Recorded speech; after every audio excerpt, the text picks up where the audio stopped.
సుమన్ టీవీలో మీ personal and business promotions కోసం కింది నెంబర్కి కాంటాక్ట్ చేయండి.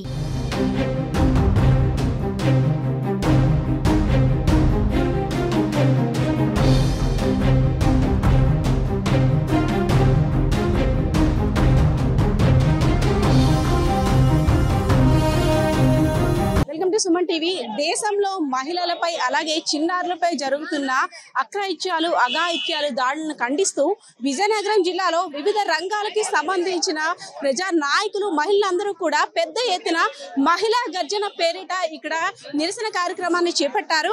అలాగే వాజీ ఆధ్వర్యంలో జరుగుతున్న ఈ కార్యక్రమానికి పెద్ద ఎత్తున మహిళలంతా కూడా పాల్గొని తమ గళాన్ని విప్పేందుకైతే సిద్ధంగా ఉన్నారు. అమ్మ చెప్పండి, ఈ రోజు మహిళా గర్జన పేరిట కార్యక్రమాన్ని నిర్వహించారు. ముఖ్య ఉద్దేశం ఏంటి? ఈ రోజు దేశంలో ప్రపంచవ్యాప్తంగా కూడా మహిళలకి రక్షణ లేకుండా పోతుంది. మహిళలకి రక్షణ కల్పించాలి, మహిళా చట్టాలని అమలు చేయాలి. అలాగే మహిళలందరినీ ఈ రోజు ఫోక్టో చట్టాలని అమలు చేయాలని చెప్పేసి మహిళా గర్జన ఈ రోజు విజయనగరంలో జరుగుతుంది. కోట జంక్షన్ నుంచి మూడులాంతర్లు అలాగే గంట స్తంభం నుంచి గురజాడ అప్పారావు గారి హౌస్ మీదుగా ఈ ర్యాలీ జరుగుతుంది. కాబట్టి ఈ ర్యాలీని జయప్రదం చేసే విధంగా ఉండాలని చెప్పేసి అందరూ సహకరించాలని చెప్పేసి కోరుతా ఉన్నాం. ప్రధానంగా మహిళలకి ఈ రోజు రక్షణ అనేది కరువు అవుతుంది. ఒకవేళ అన్యాయం జరిగినా న్యాయం జరిగే విధంగా చట్టాలు అమలు చేయడం లేదు.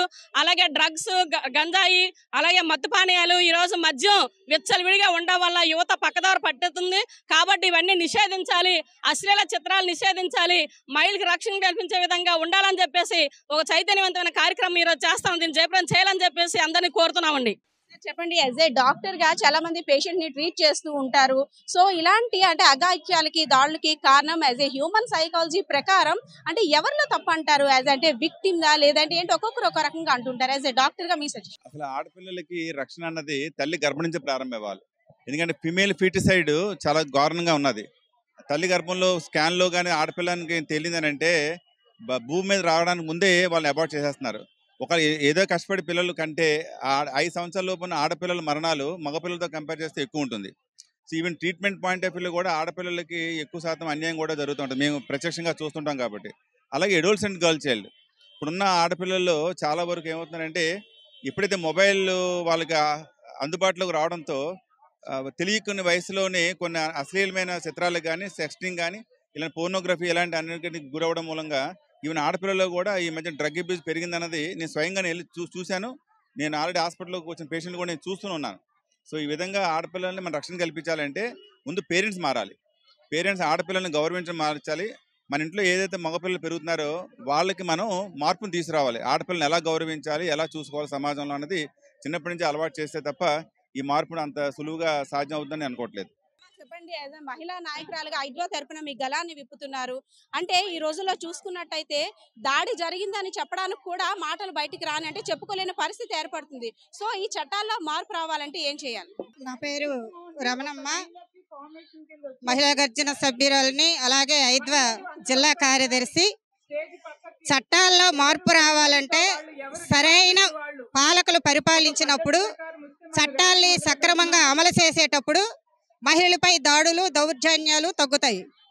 అలాగే నేరానికి ఎవరైతే పాల్పడుతున్నారో వారికి సరైన శిక్షలు వేయటంలో వైఫల్యాలు మనకు ఎదురవుతూ ఉన్నాయి.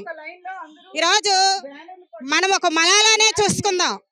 చదువు ఆడపిల్లకు వద్దన్నంత మాత్రాన 12 ఏళ్ళు మలాలాకి బ్రెయిన్లో తుపాకు గుళ్ళు తూసుకుపోతే ఎదిరించి నిలబడి ప్రతి మహిళ చదువుకోవాలని పిలుపునిచ్చింది.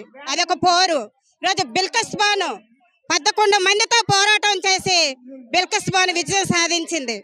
అట్లాగే ఈరోజు డ్రగ్స్ కానీ గంజాయి కానీ మద్యం కానీ ఏవైతే అనుకుంటున్నామో వీటికి ఎన్టీఆర్ ప్రభుత్వం ఉండేటప్పుడు దూబగుంట రోసమ్మ పోరాటం చేసింది.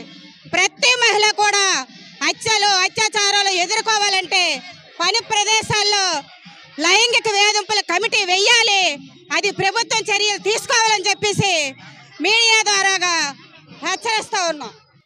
మేడం, యాజ్ అడ్వకేట్స్ గా అంటే ఎవరైతే నేరం చేస్తున్నారో దాడులకు పాల్పడుతున్నారో వారిని శిక్షించమంటే హ్యూమన్ రైట్స్ తరఫున కూడా శిక్షించమని చెప్తుంది మీరే. అంటే హ్యూమన్ రైట్స్ తరఫున వాళ్ళ హక్కుల్ని కాపాడాల్సిన బాధ్యత మనపై ఉందని కూడా గలం ఇప్పుతుంది మీరే. సో ఎవరిలో మార్పు రావాలి? చట్టంలోనా, ఎవరిలో, సమాజంలోనా, ఏంటి? నా పేరు గార లలిత, సీనియర్ అడ్వకేట్, డిఎల్ఎస్ఏ మెంబర్ని. సమాజంలో ముందుగా మార్పు రావాలి. ప్రతి ఇంటి సమాజం అంటే ప్రతి ఇల్లు కూడా, ప్రతి ఇంటిలో ప్రతి తల్లిదండ్రులు కూడా మార్పు చెంది వాళ్ళ ఇంట్లో ఉండే అబ్బాయి అమ్మాయికి ఒకే విధంగా పెంచి వాళ్ళకి విలువలను నేర్పించాలి. బయటికి వెళ్ళేటప్పుడు వాళ్ళు ఏ విధంగా ఉంటున్నారు, ప్రవర్తిస్తున్నారని ప్రతి తల్లిదండ్రులు గమనించాలి.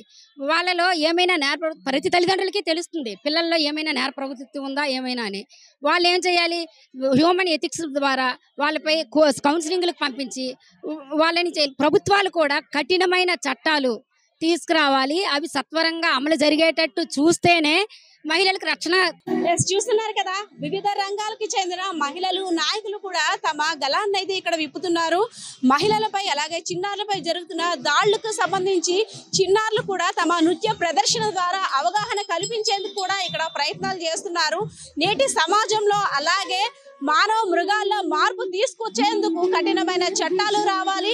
ఇంటి నుండే అంటే తల్లి కడుపులోనే బిడ్డకు రక్షణ లేకుండా పోయింది కాబట్టి ఇంటి నుండే ఈ మార్పు రావాలి. ప్రతి ఒక్క తల్లి తన బిడ్డకి అవగాహన కల్పించాలి. బయటకు వచ్చిన తర్వాత మానవ మృగాల చెట్న పడకుండా ఉండాలంటే గుడ్ టచ్ బ్యాడ్ టచ్, అదేవిధంగా సమాజంలో కూడా ప్రతి ఒక్కరికి చట్టాలపై అవగాహన తీసుకొచ్చేందుకు ప్రభుత్వం సిద్ధం అవ్వాలని అయితే ఇక్కడ అందరూ కూడా మాట్లాడుతున్న పరిస్థితి కనిపిస్తుంది. Camera person Srinivasa, Padma, Suman TV, Vizianagaram.